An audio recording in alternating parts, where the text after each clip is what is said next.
Hola, que Dios te bendiga. Mi nombre es Winston Williams, pastor de la Iglesia Bíblica Vida Real en Pembroke Pines, Florida. Bienvenidos a otro episodio de Vida Devocional, un ministerio de la Iglesia Bíblica Vida Real, cuya misión es sembrar la verdad de la palabra de Dios en los corazones de los hombres y cosechar vidas nuevas para el reino de Dios.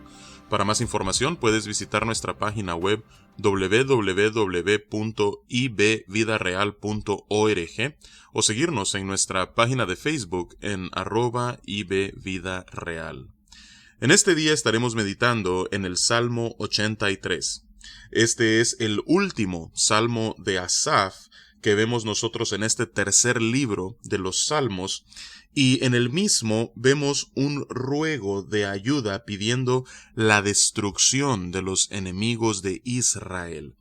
Muchos ven en este salmo como trasfondo lo ocurrido en el segundo libro de las Crónicas, capítulo 20, cuando Amón y Moab, que vivían al este del río Jordán, eran vecinos del pueblo de Israel, hacen guerra contra Josafat.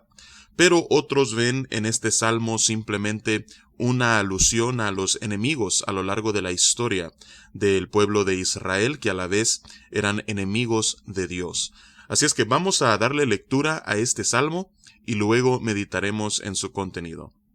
Dice la palabra de Dios: Oh Dios, no guardes silencio, no calles, oh Dios, ni te estés quieto, porque he aquí que rugen tus enemigos, y los que te aborrecen alzan cabeza.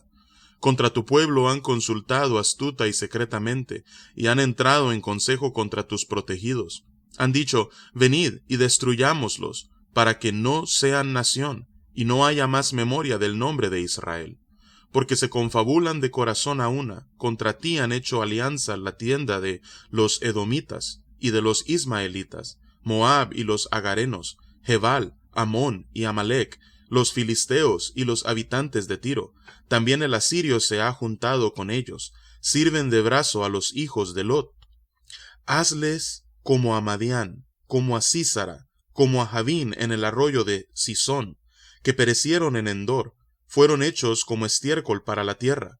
Pon a sus capitanes como Oreb y Zeeb, como a Seba y a Salmuna, a todos sus príncipes, que han dicho: heredemos para nosotros las moradas de Dios. Dios mío, ponlos como torbellinos, como hojarascas delante del viento, como fuego que quema el monte, como llama que abrasa el bosque. Persíguelos así con tu tempestad, y atérralos con tu torbellino. Llena sus rostros de vergüenza, y busquen tu nombre, oh Jehová. Sean afrentados y turbados para siempre, sean deshonrados y perezcan, y conozcan que tu nombre es Jehová, tú solo Altísimo sobre toda la tierra. Que Dios bendiga su palabra en este día. Vemos entonces en el versículo 1 nuevamente que el salmista está pidiéndole a Dios que no se mantenga alejado, que no se mantenga en silencio, ni se esté quieto, sino que en primer lugar esté atento a su clamor y en segundo lugar pueda actuar en pro de él. El salmista se encuentra en una situación de desesperanza y es esa situación la que procede a explicar desde el versículo 2 hasta el versículo 8.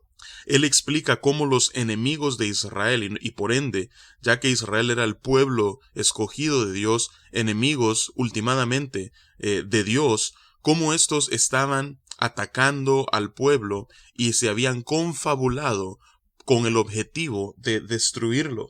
Dice: porque he aquí que rugen tus enemigos y los que te aborrecen alzan cabeza. Describe a estas naciones foráneas y paganas que se habían aliado contra Israel como bestias feroces que buscaban destruirlos. Dice: contra tu pueblo han consultado astuta y secretamente, y han entrado en consejo contra tus protegidos. Han dicho: venid y destruyámoslos, para que no sean nación y no haya más memoria del nombre de Israel. Este era un plan declarado en contra del propósito de Dios de hacer de Israel una gran nación y de preservarla. Continúa en el versículo 5 diciendo: porque se confabulan de corazón a una, contra ti han hecho alianza. Y luego, a partir del versículo 6 hasta el versículo 8, comienza a describir todas las naciones que se han confabulado contra Israel, que en realidad no solamente son los enemigos de Israel a lo largo de su historia, sino que además son naciones que rodeaban a Israel. Comienza a mencionarlos por nombre, a los edomitas, a los ismaelitas, a los moabitas, a los agarenos, a los de Gebal, a los amonitas, a los amalecitas, a los filisteos, a los que habitan en Tiro, a los asirios. Todos estos se habían juntado y servían de brazo a los hijos de Lot haciendo referencia a Amón y a Moab. Todas estas naciones estaban confabuladas contra Israel y tenían como objetivo su destrucción. Así es que es ante esta realidad que el salmista eleva su oración a Dios y le pide que pueda Dios no solamente defenderlo, sino que pueda destruir a los enemigos de Israel. Dice, hazles como a Madián, como a Sísara, como a Javín en el arroyo de Sisón, que perecieron en Endor, fueron hechos como estiércol para la tierra. Pon a sus capitanes como a Oreb y Zeeb, como a Seba y a Salmuna, a todos sus príncipes, que han dicho heredemos para nosotros las moradas de Dios. Estas referencias que el salmista hace desde los versículos 9 hasta el versículo 11 tienen que ver con lo ocurrido en el libro de los jueces.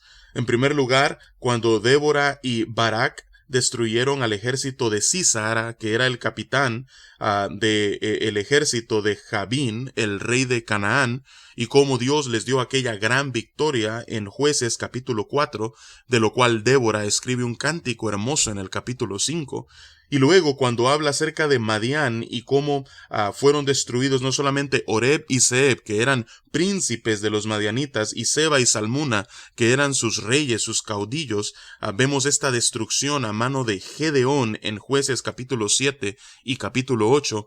El salmista está pidiendo, oh Señor, así como has hecho en el pasado, así como nos has librado en el pasado, oh Señor, vuélvelo a hacer. Y luego utiliza una serie de símiles en el versículo 13 y en el versículo 14 para ilustrar la destrucción que está pidiendo que Dios pueda ejecutar sobre sus enemigos. Dice, Dios mío, ponlos como torbellinos, como hojarascas delante del viento, como fuego que quema el monte, como llama que abraza el bosque. Así es que utiliza estas símiles para describir esa destrucción que le pide a Dios que lleve a cabo. Dice el versículo 15, persíguelos así con tu tempestad y atérralos con tu torbellino, llena sus rostros de vergüenza y busquen tu nombre, oh Jehová. ¿Cuál es el propósito de este juicio por el cual el salmista está orando? Últimamente, que ellos puedan buscar a Jehová.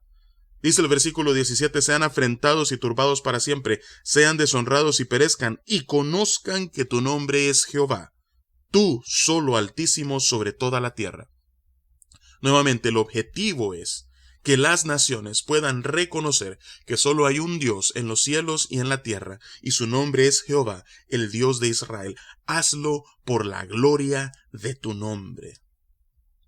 Así es que al leer este salmo nosotros nos ponemos a pensar en qué es lo que nosotros debemos hacer ante los enemigos que nos afrentan día a día. Y no solamente son los enemigos de la iglesia, sino también son últimamente enemigos de Dios.